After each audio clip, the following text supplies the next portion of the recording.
Neste vídeo e durante alguns vídeos nós vamos explorar aqui o Query Builder Class. E como vocês podem observar pelas dimensões aqui da scroll bar, nós temos aqui muita matéria. Bom, esta é uma área sobre a qual eu tenho uma opinião muito particular. O que é basicamente uma Query Builder Class? Uma Query Builder Class é uma classe, como o próprio nome indica, que permite fazer a construção de queries sem termos que escrever uma única linha de código de SQL. E é aqui que está o conjunto de algumas reticências que eu tenho sobre isso e vou-vos explicar porquê.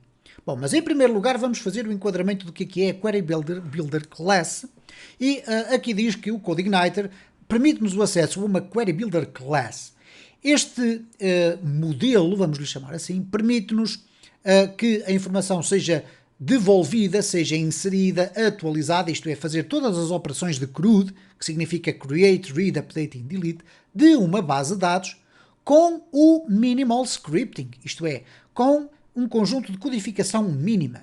Em alguns casos, com uma ou duas linhas de código, serão o suficiente para fazer algumas alterações na nossa base de dados. Bom, nós também conseguimos fazer isso com SQL tradicional. De qualquer das formas, o CodeIgniter não requer que todas as tabelas da base de dados tenham a sua própria classe. No entanto, ele permite-nos então, através deste Query Builder Class, termos aqui um interface interessante para podermos selecionar uma determinada tabela e fazer operações relativamente a essa tabela. Essa é uma das funções do Query Builder Class e nós já iremos ver isso na prática. Bom, em primeiro lugar ele vai-nos explicar aqui como é que se carrega o Query Builder para o interior da nossa aplicação e vocês vão ver que não é preciso fazermos rigorosamente nada. Depois temos aqui várias operações mais comuns. Selecionar data, ir buscar determinada data com cláusulas, olhar para data semelhante, ordenar resultados, limitar o conjunto de resultados, agrupar resultados e, portanto, nós temos aqui nestes links todos que depois nos puxam para o resto da documentação, aquelas que são as funcionalidades mais comuns quando nós fazemos uma query a uma base de dados, que é basicamente fazer um select, quando queremos ir buscar informação, com cláusulas where, com cláusulas group by, com cláusulas várias, ok, com o like, etc. Depois temos aqui o insert, temos o update, temos o delete. Ora, eu aqui queria chamar a atenção para um aspecto que eu acho fundamental e mais uma vez volto a sublinhar, é uma opinião minha, mas vocês obviamente podem usar a secção dos comentários para manifestar opiniões contrárias, não há qualquer problema, é para isso que nós estamos aqui. Mas o que acontece, eu aqui vou-vos trazer a minha experiência profissional, eu trabalho diariamente com bases de dados. E normalmente trabalho obviamente com bases de dados relacionais, neste caso MySQL, MariaDB.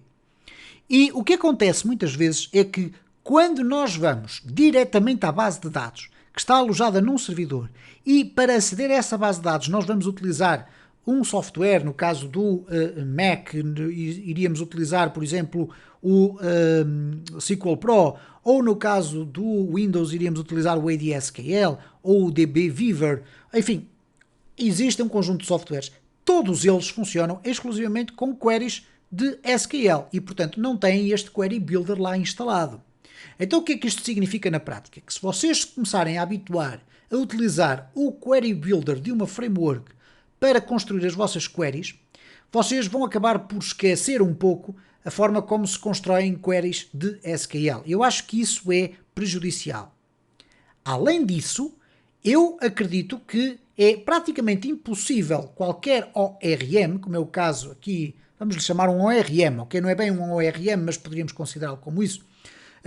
Este Query Builder Class, que nos permite construir as queries de uma forma mais intuitiva, não está preparado para a construção de determinadas queries mais complexas, ok? E por conseguinte, ele permite-nos de facto resolver, eu diria que 80 a 90% das queries mais tradicionais que nós costumamos fazer.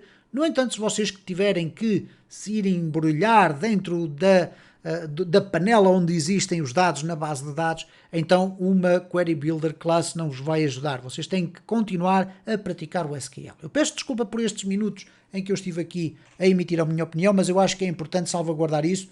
Vocês, ao estudarem e ao serem absolutamente profissionais na utilização de uma Query Builder Class, não vos vai garantir que vocês são bons gestores de bases de dados. Era isso que eu queria dizer e vamos avançar. Então, para carregar o Query Builder, e reparem que Query Builder significa um construtor de queries, ok? Não é a forma como nós vamos buscar os dados, é sim a forma como nós construímos as queries que depois vão operar na base de dados. Então o Query Builder pode ser carregado desta forma. E reparem, nós temos aqui o mesmo DB Connect e depois temos aqui algo que é diferente, que é o Builder é igual a DB Table. Bom, vamos verificar o que é isso na prática. Quando nós chegamos aqui e abrimos uma ligação à nossa base de dados, e vamos deixar ali a ligação aberta, ok, eu tenho aqui isto, ok, vamos ali deixar aqui a ligação aberta. O que eu posso agora fazer é o seguinte, eu sei que tenho uma tabela chamada clientes na minha base de dados. Então, eu posso, por exemplo, criar aqui um objeto chamado tabela clientes, vai ser igual à minha base de dados, database, table, clientes. E a partir de agora, o que é que vai acontecer? Este meu TB clientes, ou poderia chamar TBC, enfim, podemos colocar aqui TBC, ok? Qualquer coisa, não há problema nenhum. O que vai acontecer é que a partir de agora eu posso utilizar funções que vão ser usadas através deste base builder. Isto é, esta variável, por ter sido criada através desta função, transforma-se numa variável ou num objeto que vai conter um conjunto de funcionalidades para tratar os dados especificamente desta tabela de clientes. Ok? Então, neste caso, por exemplo, vamos imaginar esta circunstância, que eu queria ir buscar informação à minha tabela de clientes. E agora é que nós começamos a verificar aqui como é que nós vamos selecionar dados, por exemplo. Nós temos aqui o Builder Get. Ora, o Builder Get, que aqui está exemplificado desta forma, no nosso caso concreto não é Builder Get, mas sim TBC Get. Como vocês podem observar aqui, eu posso colocar aqui, neste caso vamos colocar aqui dados, que são os resultados, é igual a TBC, tabela de clientes, get. E isto seria o mesmo que escrevermos aquilo que eu vou colocar aqui. Select, asterisco, from, clientes. É isto que faz esta inscrição que aqui está. Ok? Portanto, aqui em vez de estar a executar uma query diretamente, eu primeiro criei um objeto a partir do qual eu posso agora executar este tipo de instruções. Aqui o get significa isto, porque nós temos a tabela clientes. Se tivéssemos ali uma outra tabela, obviamente aqui o nome seria diferente. Então, este get vai-me devolver resultados. Bom, para nós começarmos aqui a fazer estas experiências, até porque as iremos fazer ao longo de alguns vídeos, eu vou tomar a iniciativa de fazer aqui uma função privada, private function, poderia ser public, mas não faz sentido. Eu vou colocar aqui neste caso um print array. O print array, que vai receber dados, vai servir fundamentalmente para quê? Para eu poder apresentar a informação que eu vou obter em cada um dos meus resultados. Eu poderia aqui só simplesmente fazer D, é tranquilo, para não criar confusão. Então o que é que eu quero verificar? Se eu tiver aqui dados do tipo array, ele vai-me apresentar os dados de uma maneira. Se for um echo, um dado só, vai-me apresentar os dados de outra maneira. Então eu vou perguntar assim, if is array dados, ou neste caso D, okay? Se o D que for passado para ali for um array, eu vou fazer o seguinte, echo pré, e depois um print R de D. Caso contrário, se não for um array, o mais certo é ser um echo normal, é ser um valor. Então eu vou fazer aqui echo D. Simplesmente isto, ok? Então vamos aqui colocar só o separador para vocês perceberem como é que isto funciona. Quero também acrescentar aqui esta informação. Esta é uma função que eu habitualmente utilizo em todos os meus projetos de CodeIgniter, seja no CodeIgniter 3 ou seja agora no CodeIgniter 4. Porquê? Está carregada num helper, eu crio sempre um helper para fazer este tipo de carregamento e eu depois vou simplesmente dizer sempre que necessito de, por exemplo, apresentar os registros que existem na sessão, eu vou dizer, olha, print array da sessão. E ele vai-me apresentar consoante o array for um array de facto, ou se não for um array, ele vai-me apresentar o valor ali. Então significa agora que eu posso fazer simplesmente isto. This print array e vou-lhe passar os dados. Bom, o que é que nós vamos verificar aqui? Bom, esta query get vai-me buscar qualquer coisa. Vamos verificar se não vamos ter aqui um erro. Okay? Reparem, nós temos aqui um erro. Porque ele diz que não foi possível converter para uma string. Bom, porquê que ele nos diz isto? Porque nós precisamos transformar isto no get, por exemplo, o result object. Okay? Aqui faz a query, mas não a transforma num objeto ou num array. É isto que vai fazer com que isso seja transformado. Então, se eu agora fizer aqui um refresh, vocês já vão ter a oportunidade de verificar que eu tenho aqui a coleção dos meus registros todos. E vocês estão a ver mais registros do que aqueles que existiam no vídeo anterior, por uma razão simples. Eu acrescentei mais registros para podermos ter matéria com a qual podemos trabalhar, nomeadamente com limitações, ir buscar só os registros entre o 2 e o 5, etc. Bom, estão aqui então novos registros. Ora, o que acontece? Eu também mudei aqui as datas de nascimento para termos valores diferentes. E agora reparem nesta coisa fantástica. Eu pus um get, isto é, ele fez um select from clientes, é a mesma coisa que está ali. E depois get result object. Mas recordam-se que nós nos vídeos anteriores usámos o get custom result object. E o get custom result object necessita de uma classe, que é a classe cliente, que eu já tinha definido num vídeo anterior, aqui. Ok? Nós tínhamos aqui nas libraries o cliente. Ok? Vamos aqui verificar, porque eu penso que temos ali um erro qualquer. Ok? Ele diz que há um método get custom result object que não é assim. Neste caso, nós temos aqui um erro. Trocámos ali o O pelo U. Ok?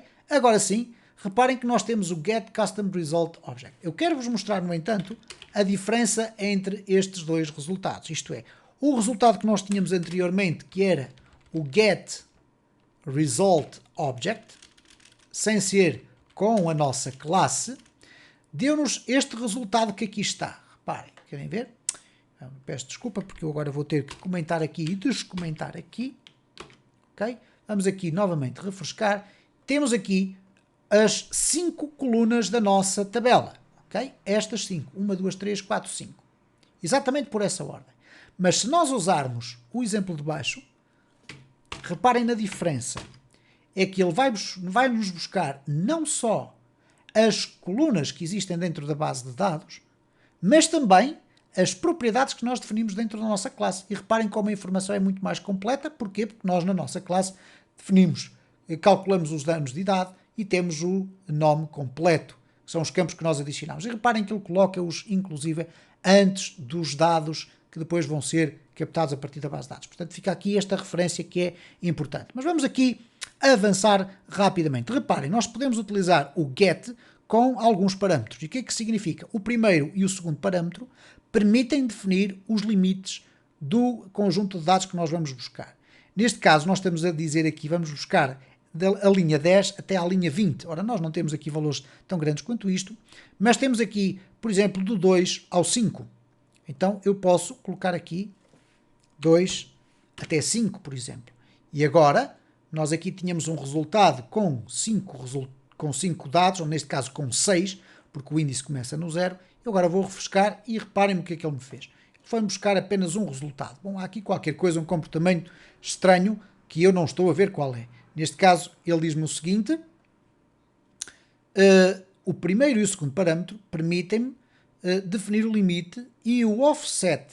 Ora, o offset significa, ok, ele executa um select from my table, limite 20, 10. Ok. Então, o 20 é a partir da row 20 durante 10. Ok? Bom, então ele diz aqui, inclusive, que no MySQL, isto no MySQL, porque noutras bases de dados pode ser ligeiramente diferente. E eu é aqui que começo a ter sempre as minhas reticências sobre estes query builders. Então eu vou colocar aqui que quero 5, a partir da linha 5 durante 2. Então, à partida, nós vamos ter aqui vários registros. Ok, temos aqui até ao terceiro, portanto, temos aqui a Ana Pereira. E se nós olharmos para aqui, a Ana Pereira começa aqui no registro 012, ok? Funciona mais ou menos desta forma. E depois nós temos aqui 1, 2, 3, 4. Ora, se nós formos olhar aqui 1, 2, 3, 4, e ele não apresenta mais registros porque não havia mais registros.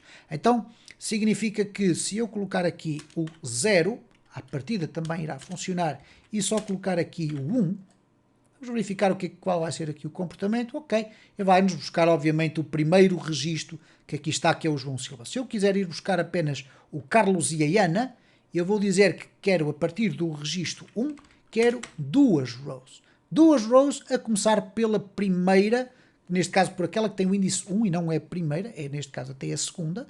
Então significa que se eu agora executar, nós vamos ter aqui o Carlos Oliveira e a Ana Pereira, que se olharmos para aqui, temos aqui Carlos Oliveira e a Ana Pereira. Eu penso que deu para perceber como é que isto funciona. Nós iremos então avançar muito rapidamente. Eu peço desculpa neste vídeo ter feito aqui algumas considerações que eu acho importantes, mas que eu acho mesmo de facto importantes vocês terem em conta. A partir do próximo vídeo nós vamos começar aqui a desbravar terreno e a ver aquilo que for o fundamental. Obviamente que não vamos estar aqui a pormenorizar cada uma das funções, mas iremos vê-las com algum cuidado, porque eu sei que há muita gente que é fã ou é adepto da utilização deste tipo de construções dentro de uma framework.